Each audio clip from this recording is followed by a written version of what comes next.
जय हिंद। स्वागत है आप सबका एके एकेडमी क्लास में। फ्रेंड्स, हमेशा की तरह आज फिर भी हम 25 ऐसे महत्वपूर्ण प्रश्न देखेंगे जो कि इस आज के सेशन में भी, आज के क्लास में भी ऐसे 25 महत्वपूर्ण प्रश्नों को मैंने रखा है जो कि आप अगर इस प्रश्नों को देख लेते हैं तो कम से कम 2 से 3 मार्क्स केवल आज के इस क्लास से आप गेन कर सकते हैं, प्राप्त कर सकते हैं। और ये क्वेश्चन का लेवल कैसा है वो आप लोग इस क्लास में बने रह करके देख सकते हैं। फ्रेंड्स, मैं कहना चाहूंगा कि सामने हो मंजिल तो रास्ते न मोड़ना, सामने हो मंजिल तो रास्ते न मोड़ना, जो भी मन में हो वो सपना न तोड़ना, कदम कदम पे मिलेंगी मुश्किल ए गालिब तुझे, बस सितारे चुनने के लिए जमी मत छोड़ना।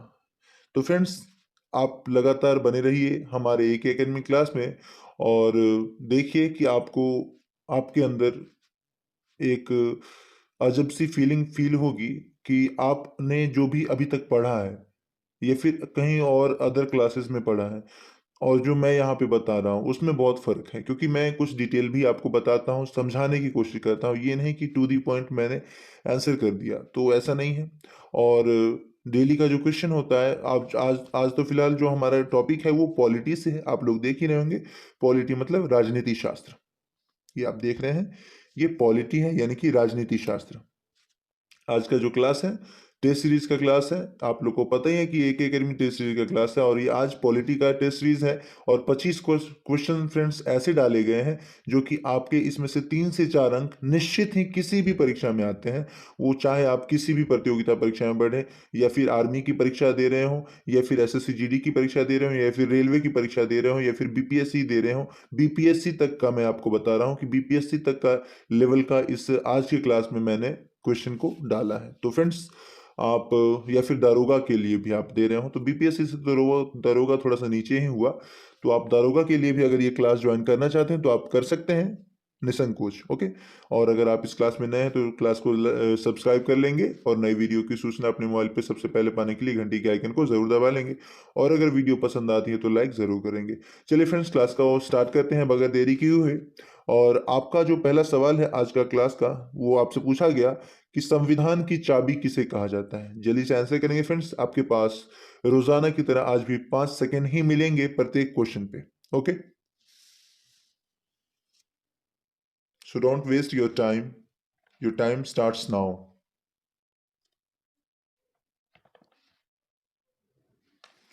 ओके फ्रेंड्स, यहाँ पे जो इस सवाल का जवाब होगा वो होगा प्रस्तावना। ध्यान में रखेंगे फ्रेंड्स, प्रस्तावना को संविधान की कुंजी या फिर संविधान की चाबी कहा जाता है। फ्रेंड्स, यहाँ पे मैंने चाबी लिखा है, जरूरी नहीं है कि चाबी ही लिखे, कुंजी भी लिखा हो सकता है। ध्यान में रखेंगे, संविधान की कुंजी या फिर चाबी किसे कहा जाता है, तो उस वक्त आपका आंसर होगा प्रस्तावना को, यानी कि option number D is the right answer. Friends, ध्यान में रखेंगे। और यहाँ पे आगे अगला सवाल देखते हैं हम।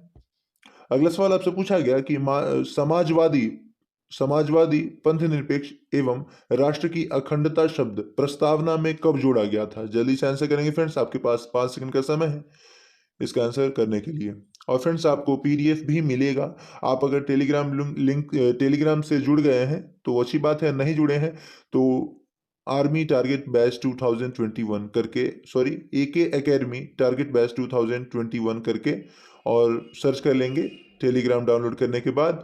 और वहाँ पे आपको क्लास का जो लोगो है वही वो आपको लोगो दिख जाएगा वहाँ पे। ओके, सो गाइज, यहाँ पे जो हमारा राइट आंसर होगा, समाजवादी पंथ निरपेक्ष एवं राष्ट्र की अखंडता शब्द प्रस्तावना में कब जोड़ा गया, तो ये 1976 में जोड़ा गया था, यानी कि 1976 में जोड़ा गया था, यानी कि option number A is the right answer. Friends, ध्यान में रखेंगे। और चलते हैं फ्रेंड्स, देखते हैं अगला सवाल।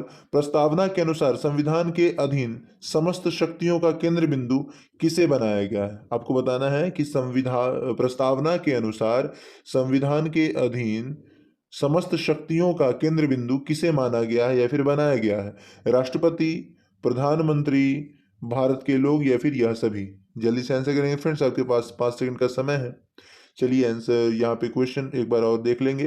प्रस्तावना के अनुसार संविधान के अधीन समस्त शक्तियों का केंद्र बिंदु किसे बनाया गया है। अब देखिए ये ऑप्शन देख लेंगे आप। राष्ट्रपति है, प्रधानमंत्री है, भारत के लोग या फिर यह सभी। जल्दी से आंसर करेंगे फ्रेंड्स, आपके पास केवल 5 सेकंड ही है। ओके फ्रेंड्स, भारत के लोग यहाँ पे हमारा राइट आंसर होगा। भारत के लोग यानी कि ऑप्शन नंबर सी, भारत के लोग, ध्यान में रखेंगे। और चलते हैं फ्रेंड्स अगले सवाल को देखते हैं। और अगला सवाल आपसे पूछा गया कि किस संवैधानिक संशोधन द्वारा 1976 में समाजवादी, पंथ निरपेक्ष एवं राष्ट्र की अखंडता शब्द को जोड़ा गया था?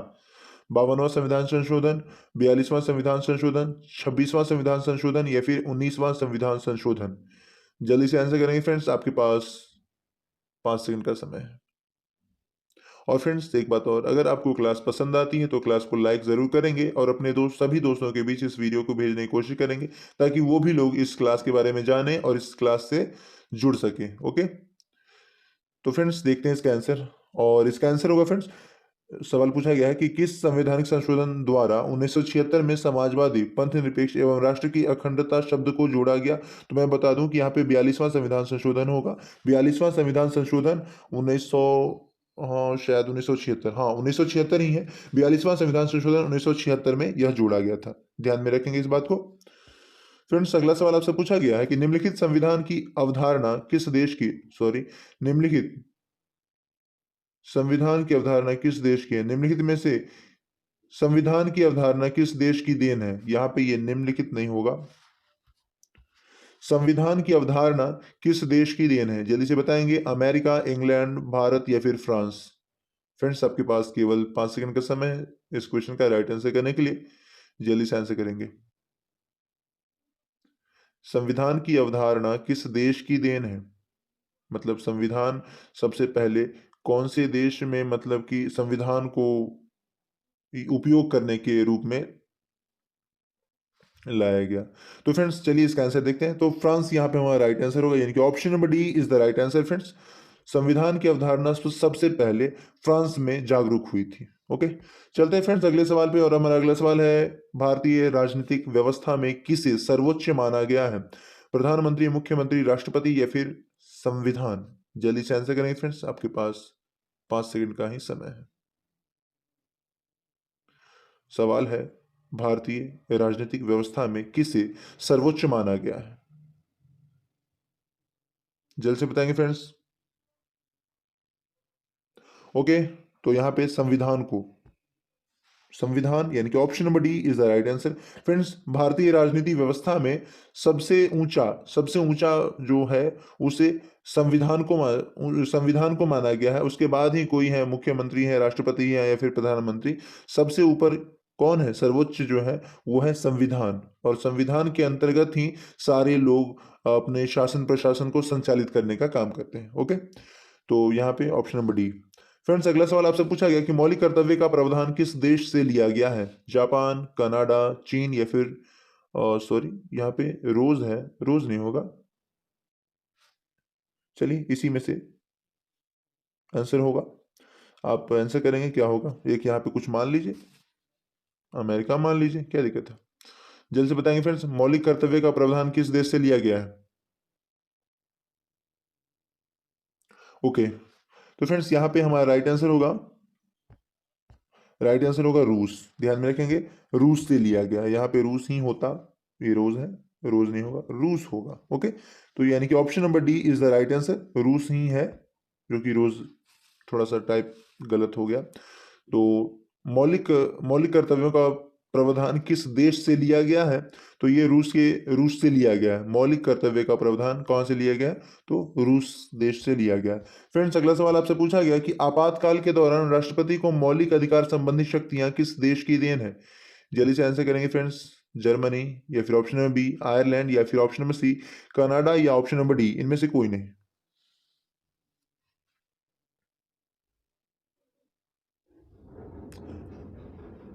ओके फ्रेंड्स, 5 सेकंड पूरे हो चुके हैं।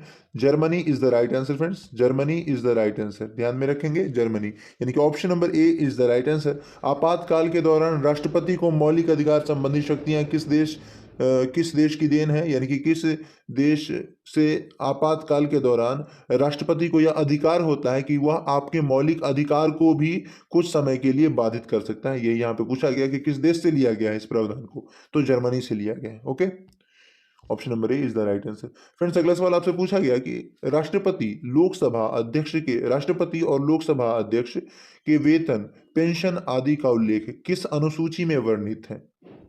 7वीं अनुसूची, पहली अनुसूची, 5वीं अनुसूची या फिर दूसरी अनुसूची? जल्दी से आंसर करेंगे फ्रेंड्स, आपके पास केवल 5 सेकंड का ही समय है। यहाँ पे सवाल पूछा गया कि राष्ट्रपति और लोकसभा अध्यक्ष के पेंशन और वेतन आदि का उल्लेख किस अनुसूची में वर्णित है? ओके, तो फ्रेंड्स यहाँ पे जो होगा दूसरी अनुसूची, ध्यान में रखेंगे दूसरी अनुसूची, यानी कि option number D is the right answer. Friends इसी अनुसूची में राष्ट्रपति, राज्यपाल, लोकसभा अध्यक्ष एवं उपाध्यक्ष इत्यादि ऐसे बहुत सारे पद हैं जिनके वेतन और पेंशन और भत्ते इत्यादि का जो जिक्र है इसी दूसरी अनुसूची में जिक्र है। इस बात को ध्यान में रखेंगे और चलते हैं, देखते हैं अगला सवाल, यानी कि उसको राष्ट्रपति या प्रधानमंत्री या फिर यहाँ पे राज्यपाल, इन सभी को पेंशन क्या मिलेगा, भत्ता क्या मिलेगा, कितने मतलब किस रूप में मिलेगा, ये सारी बातें इस दूसरी अनुसूची में वर्णित हैं, ध्यान में रखेंगे। और फ्रेंड्स देखते हैं अगला सवाल, मौलिक अधिकार के बारे में संविधान का कौन सा भाग कहता है? भाग 2, भाग 4, भाग 12 या फिर इनमें से कोई नहीं? जल्दी से आंसर करेंगे फ्रेंड्स, आपके पास केवल 5 सेकंड का ही समय है इस क्वेश्चन का राइट आंसर करने के लिए। मौलिक अधिकार के बारे में कौन सा भाग कहता है, संविधान का कौन सा भाग कहता है मौलिक अधिकार के बारे में?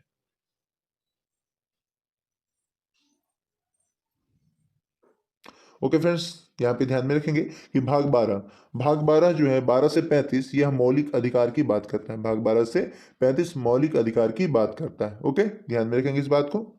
और चलते हैं फ्रेंड्स अगले सवाल पे।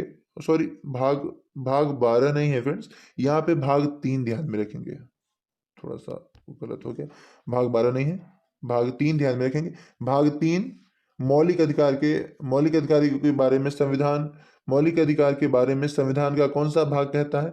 तो भाग 3। और अनुच्छेद की अगर बात करेंगे तो अनुच्छेद, यहाँ पे अनुच्छेद ध्यान में रखेंगे 12 से 35, अनुच्छेद 12 से 35 में क्या किस चीज़ का जिक्र है? तो मौलिक अधिकार के बारे में जिक्र है। लेकिन भाग अगर पूछे तो भाग 2 नहीं कहेंगे, भाग 3 कहेंगे। ओके फ्रेंड्स, भाग 3 ध्यान में रखेंगे, यानी कि यहाँ पे अगर हम देखें तो हम ऑप्शन नंबर डी हम अपना आंसर दे सकते हैं कि इनमें से कोई नहीं। फिलहाल जो होगा यहाँ पे आंसर होगा भाग 3, ध्यान में रखेंगे।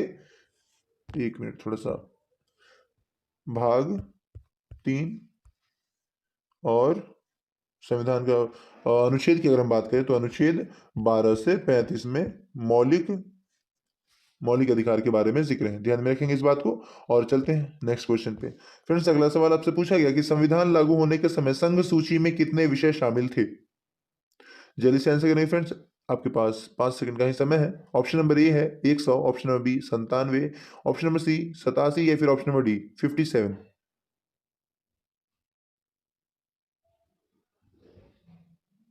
Okay, time out friends, time out. यहाँ पे ध्यान में देंगे कि इस जगह पे हमारा पहले सवाल को समझिए आप। पूछा गया कि संविधान लागू होने के समय संघ सूची में कितने विषय थे शामिल थे? तो ये थे 97, यानी कि option number B is the right answer. लेकिन अगर वर्तमान समय की अगर बात करें तो वर्तमान समय में 100 विषय है। ओके, 100 विषय हैं फ्रेंड्स। यहाँ पे सूची की बात की गई है, तो सूचियों की अगर हम बात करें तो सूची 3 प्रकार की होती हैं: संघ सूची, राज्य सूची और संवर्ती सूची। ठीक है, और मैंने इसके बारे में बताया भी है पिछली वीडियो में, अगर आप क्लास में रेगुलर होंगे तो ये आपको याद होगा। टेस्ट सीरीज का क्लास है फ्रेंड्स ये। और मैं आपको बता दूं कि टेस्ट सीरीज का मतलब होता है कि क्वेश्चन कभी कभार आपके रिपीट भी होते रहें, और रिपीट होते होते ही आपको सारे क्वेश्चन याद हो जाएंगे। तो इस क्लास में अगर आप बने रहते हैं तो आपको जीके जीएस की अन्य कहीं क्लास करने की कोई ज़रूरत नहीं है। आप लोग थोड़ा सा सपोर्ट कीजिए बस, और क्या, आपको क्लासेस बेहतर मिलती रहेंगी। तो ध्यान में देंगे, यहाँ पे हमारा राइट आंसर होगा ऑप्शन नंबर बी, 97 विषय थे उस समय। जबकि वर्तमान समय की हम बात करें तो ये वर्तमान में है। ओके, ये वर्तमान में 100 है। फ्रेंड्स अगला सवाल आपसे पूछा गया कि राजभाषा का जिक्र भारतीय संविधान के किस अनुच्छेद में वर्णित है? जल्द से बताएंगे फ्रेंड्स, आपके पास केवल 5 सेकंड का ही समय। ऑप्शन नंबर ए 324 से 351, अनुच्छेद 324 से 351, अनुच्छेद 232 से 265 या फिर अनुच्छेद 150 से 165 या फिर ऑप्शन नंबर डी अनुच्छेद 88 से 95। जल्दी से आंसर करेंगे फ्रेंड्स, आपके पास केवल 5 सेकंड का समय है। पूछा गया कि राजभाषा का जिक्र भारतीय संविधान के किस अनुच्छेद में वर्णित है। ओके फ्रेंड्स, यहाँ पे जो हमारा राइट आंसर होगा ये 343 से 351 यहाँ पे हमारा राइट आंसर होगा। 343 से 351 ध्यान में रखेंगे। 343 से 351, एक मिनट।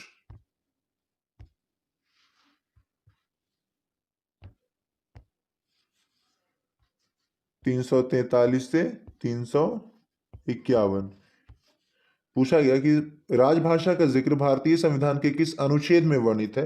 तो अनुच्छेद फ्रेंड्स आपसे पूछा जाए तो आप कहेंगे 300 अनुच्छेद 343 से 351। और फ्रेंड्स अगर आपसे चलिए फ्रेंड्स अगले सवाल पे चलते हैं। आपको बताना है कि भाषाई आधार पर गठित प्रथम भारतीय राज्य कौन है। मध्य प्रदेश, आंध्र प्रदेश, ओडिशा या फिर नन ऑफ दी अबव, यानी कि दिए गए में से कोई नहीं। फ्रेंड्स आपके पास केवल 5 सेकंड का समय है इस क्वेश्चन का राइट आंसर करने के लिए। भाषाई आधार पर गठित प्रथम भारतीय राज्य कौन है। ओके तो फ्रेंड्स इसका आंसर देखेंगे, आंध्र प्रदेश हमारा राइट आंसर होगा। आंध्र प्रदेश यानी कि option number B is the right answer. और यह कब गठित हुआ था तो 1953 में। ओके ध्यान में रखेंगे 1953 में ये आंध्र प्रदेश भाषाई आधार पर गठित प्रथम भारतीय राज्य था। ध्यान में रखेंगे। और श्री रामुलु इनको मतलब भाषाई आधार पर गठित करने के लिए उन्होंने क्या कहते हैं अनशन पे बैठे थे, आमरण अनशन पर। 84 या 85 दिन शायद ऐसा ही कुछ है। फ्रेंड्स अगला सवाल आपसे पूछा गया, राज्य पुनर्गठन आयोग के अध्यक्ष कौन थे। गोपाल कृष्ण गोखले, रविन्द्रनाथ टैगोर या फिर सरदार वल्लभ पटेल या फिर फजल अली। जल्दी से आंसर करेंगे फ्रेंड्स, आपके पास 5 सेकंड का समय है। राज्य पुनर्गठन आयोग के अध्यक्ष कौन थे।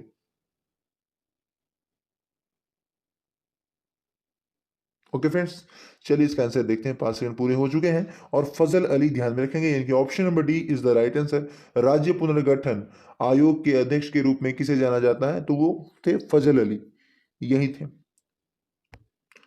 और राज्य पुनर्गठन का मतलब होता है कि जैसे कि भाषाई आधार पर गठित प्रथम राज्य जो अभी अभी मैंने बताया आपको कि आंध्र प्रदेश 1953 में यह गठित किया गया, तो उसी प्रकार से अन्य राज्य भी भाषाई आधार पर गठित राज्यों की मांग करने लगे। तो उसी समय जो इन सभी बातों को देखरेख करने के लिए अध्यक्ष बनाए गए थे वह थे ये। ओके फजल अली। फ्रेंड्स अगला सवाल आपसे पूछा गया कि राज्य पुनर्गठन अधिनियम कब पारित किया गया था। जल्दी से आंसर करेंगे friends. Option number A 1956, option number B 1948 या फिर ऑप्शन नंबर सी 1953 या फिर ऑप्शन नंबर डी 1799। जल्दी से आंसर करेंगे फ्रेंड्स, आपके पास 5 सेकंड का समय है। ओके और फ्रेंड्स सभी लोग यहाँ पे टेलीग्राम से जुड़ जाएंगे ताकि उनको पीडीएफ मिल जाए।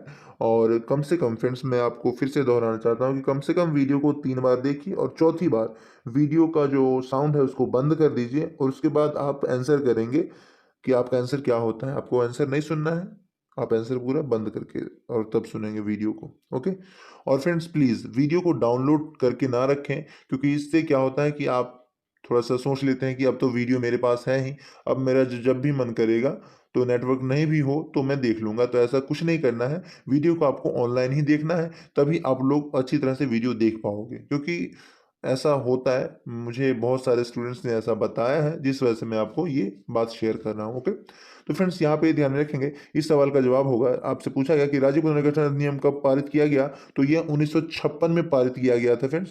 जबकि हाँ 1956 में पारित किया गया था। और अभी अभी मैंने बताया कि भाषाई आधार पर गठित प्रथम जो भारतीय राज्य था वो आंध्र प्रदेश था और 1953 में गठित किया गया था। ओके आंध्र प्रदेश ध्यान में रखेंगे। चलते हैं फ्रेंड्स अगले सवाल पे। और अगला सवाल आपसे पूछा गया कि राज्य पुनर्गठन अधिनियम पारित होने के पश्चात भारत में राज्यों एवं केंद्र शासित प्रदेशों की संख्या कितनी थी। तो ऑप्शन नंबर ए है 14 राज्य और 9 केंद्र शासित प्रदेश। ऑप्शन नंबर बी 12 राज्य और 5 केंद्र शासित प्रदेश। ऑप्शन नंबर सी 14 राज्य और 6 केंद्र शासित प्रदेश या फिर ऑप्शन नंबर डी 28 राज्य और 8 केंद्र शासित प्रदेश।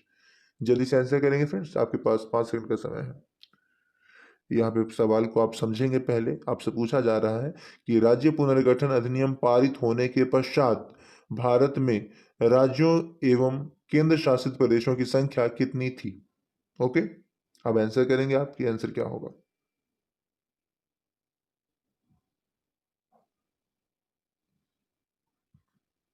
ओके फ्रेंड्स, आपके 5 सेकंड पूरे हो चुके हैं।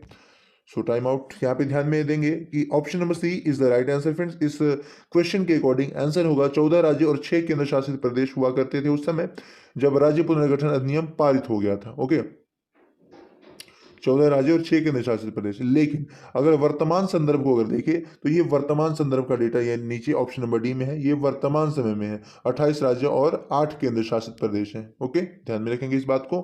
28 राज्य और 8 केंद्र शासित प्रदेश वर्तमान समय में है, जबकि 14 राज्य और 6 केंद्र शासित प्रदेश राज्य पुनर्गठन अधिनियम पारित होने के पश्चात हुए थे। चलते हैं फ्रेंड्स अगले सवाल पे। और अगला सवाल आपसे पूछा गया समानता के अधिकार का विवरण किस अनुच्छेद में उल्लिखित है? जल्दी से आंसर करें फ्रेंड्स। ऑप्शन नंबर ए है 1900 अनुच्छेद 19 से 22, अनुच्छेद ऑप्शन नंबर बी अनुच्छेद 14 से 18, या फिर अनुच्छेद अनुच्छेद 23 से 24, या फिर अनुच्छेद 25 से 28। जल्दी से आंसर करें फ्रेंड्स, आपके पास 5 सेकंड का ही समय है इस क्वेश्चन का राइट आंसर करने के लिए। और फ्रेंड्स मैं एक बात और आप सभी लोग से बता दूं कि जिस दिन से हमारी क्लासेस लाइव हो जाएंगी उस दिन से हमारी क्लास का जो वीडियो है उसकी क्वालिटी भी बेहतर होगी और आपको कुछ और ज़्यादा बेहतर मैं वीडियो में जो कंटेंट है ये ज़्यादा बेहतर प्रोवाइड कर पाऊंगा। सो प्लीज़ आप लोग थोड़ा सा हेल्प करेंगे ताकि हम लोग जल्दी से जल्दी लाइव क्लास में आ सकें और ज़्यादा से ज़्यादा प्रैक्टिस कर सकें। आपके एग्ज़ाम्स भी काफ़ी नज़दीक हैं, तो जितने भी आप वर्तमान समय में एग्ज़ाम होने वाले आप किसी भी एग्ज़ाम्स की तैयारी आप इस क्लास में रह के कर सकते हैं। ओके, तो फ्रेंड्स फिलहाल यहाँ पे इस सवाल का जवाब होगा, सवाल है यहाँ पे समानता के अधिकार का विवरण किस अनुच्छेद में उल्लिखित है? फ्रेंड्स समानता और हाँ इसका जिक्र है ये अनुच्छेद 14 से 18। समानता की जगह एक और भी कुछ एक शब्द है जो कि मैं भी याद कर रहा था, संप्रभुत्व समानता नहीं, ये नहीं है। तो ध्यान में रखेंगे फिलहाल इस क्वेश्चन का जो राइट आंसर होगा ऑप्शन नंबर बी अनुच्छेद 14 से 18 में जो भी जिक्र है वो समानता के अधिकार का विवरण उसमें किया गया है कि संविधान के समक्ष कोई भी व्यक्ति एक समान होंगे, उनके ऊपर कानून भी एक समान लागू होंगे, या फिर जो भी सारी बातें हैं तो समानता से संबंधित है। अनुच्छेद 14 से 18 तक में जो भी प्रावधान है वो।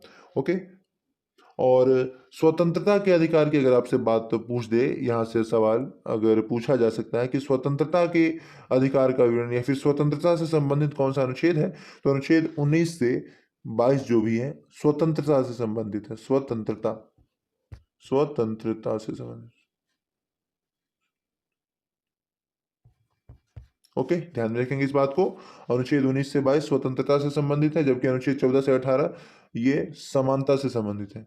चलते हैं फ्रेंड्स अगले सवाल पे। और अगला सवाल आपसे पूछा गया कि संवैधानिक उपचारों का अधिकार का वर्णन किस अनुच्छेद में है? अनुच्छेद 25, अनुच्छेद 16, अनुच्छेद 32, या फिर अनुच्छेद 40। जल्दी से आंसर करेंगे फ्रेंड्स, आपके पास 5 सेकंड का समय है। और फ्रेंड्स डेली के डेली आपके जो क्लासेस होंगी वो ज़रूरी नहीं है कि आज पॉलिटी हुआ तो कल भी पॉलिटी ही होगा, कल हिस्ट्री भी हो सकता है। तो ऐसा नहीं है कि किसी एक टॉपिक को लेके ही यहाँ पे क्लास होती है, इस बात को ध्यान में रखेंगे। चलिए इस क्वेश्चन का आंसर देखते हैं। फ्रेंड्स यहाँ पे आपसे पूछा गया कि संवैधानिक उपचारों का अधिकार का वर्णन किस अनुच्छेद में है, तो मैं आपको बता दूं कि यहाँ पे हमारा राइट आंसर होगा ऑप्शन नंबर सी अनुच्छेद 32, यानी कि option number C is the right answer. अनुच्छेद 32 में संवैधानिक उपचारों का अधिकार का विवरण है। ओके, ध्यान में रखेंगे। फ्रेंड्स अगला सवाल आपसे पूछा गया कि संविधान सभा के सदस्यों की कुल संख्या कितनी थी, यानी कि जब हमारा संविधान बनने के लिए संविधान सभा का निर्माण किया गया था उस समय संविधान में तो कुछ सदस्य होंगे ना, उस कुल सदस्य की संख्या कितनी हुआ करती थी ये आपको बताना है। जल्द से बताएंगे। आपको 4 ऑप्शन दिए गए हैं। ये ऑप्शन है option number A 320, option number B 389, या फिर ऑप्शन नंबर सी 450, या फिर ऑप्शन नंबर डी 210। जल्दी से आंसर करेंगे फ्रेंड्स, आपके पास केवल 5 सेकंड का समय है। ओके फ्रेंड्स यहाँ पे ध्यान में देंगे, इसका राइट आंसर होगा संविधान सभा के सदस्यों की कुल संख्या कितनी थी, तो ये थी 389, यानी कि 389 सदस्य थे। ओके, यानी कि option number B is the right answer. Friends चलते हैं अगले सवाल पे। और अगला सवाल आपसे पूछा गया संविधान सभा की प्रथम बैठक कब हुई थी, सॉरी कहाँ हुई थी? जल्द से बताएंगे, आपके पास 5 सेकंड का समय है friends.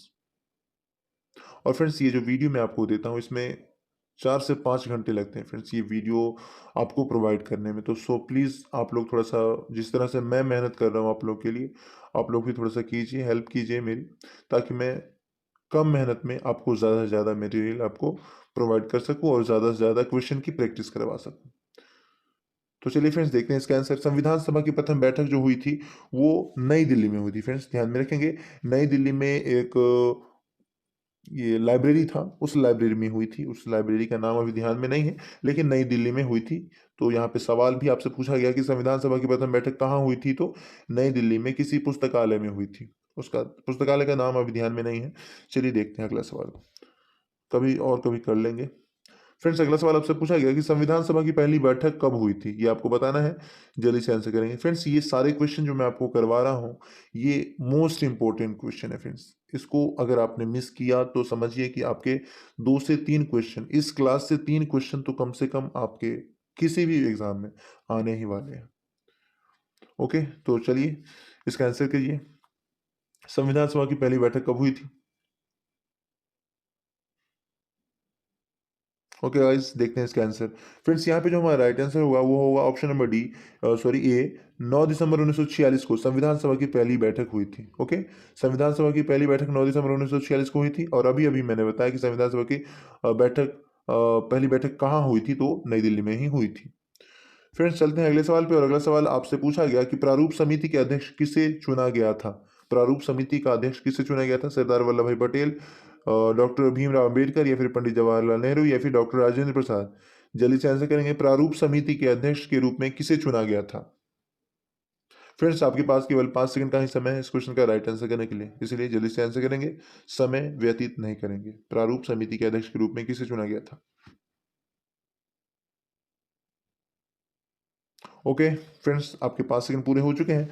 Doctor Bhimrao Ambedkar is the right answer, यानी कि ऑप्शन नंबर बी हमारा राइट आंसर होगा, ऑप्शन नंबर बी।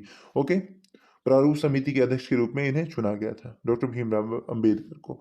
फ्रेंड्स अगला सवाल आपसे पूछा गया, संविधान सभा में अनुसूचित जनजाति के सदस्यों की संख्या कितनी थी?